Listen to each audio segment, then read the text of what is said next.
आखाती युद्धात चीनची प्रथमच अमेरिकेला थेट धमकी। होर्मुझमध्ये आमची जहाजं अडवू नका।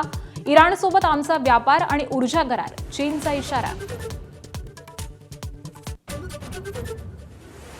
मुंबईत ड्रग्सच्या ओव्हरडोसनं 2 विद्यार्थ्यांचा मृत्यू। गोरेगाव नेस्को संकुलातील लाईव्ह कॉन्सर्ट दरम्यान घेतले ड्रग्स।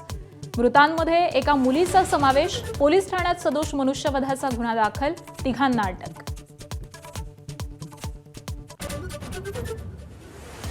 नागपूरमध्ये राजधानी एक्सप्रेसमधून 4 कोटी 26 लाख रुपयांचे कोकेन जप्त।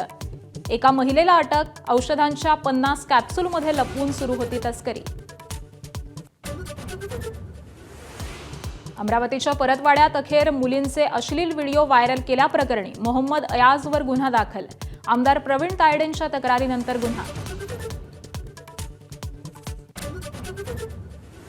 नाशिकच्या टीसीएस मधील लैंगिक शोषणाची टाटा सन्सकडून अंतर्गत चौकशी सुरू। कसलंही शोषण किंवा दबाव सहन करणार नाही, असं अध्यक्ष एन चंद्रशेखरन यांचं स्पष्टीकरण।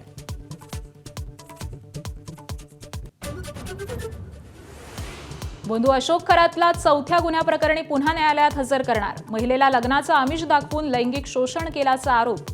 पोलीस पुन्हा खरातची पोलीस कोठडी मागण्याची शक्यता। अशोक खरातची पत्नी कल्पना खरात अजूनही बेपत्ताच।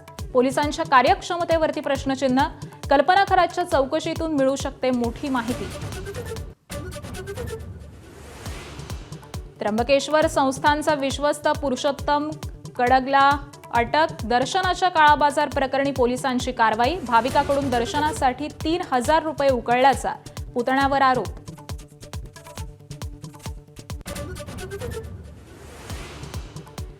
भारतरत्न डॉक्टर बाबासाहेब आंबेडकरांना 135व्या जयंतीनिमित्त देशवासियांकडून अभिवादन। चैत्यभूमीवर राज्यपाल, मुख्यमंत्री, उपमुख्यमंत्र्यांकडून अभिवादन। संसद भवन परिसरात देखील उपराष्ट्रपती, पंतप्रधान, विरोधी पक्षनेत्यांकडून वंदन।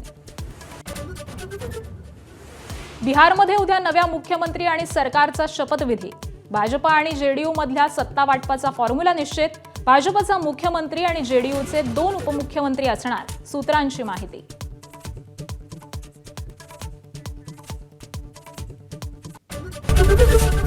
एबीपी माझा, उघडा डोळे बघा नीट।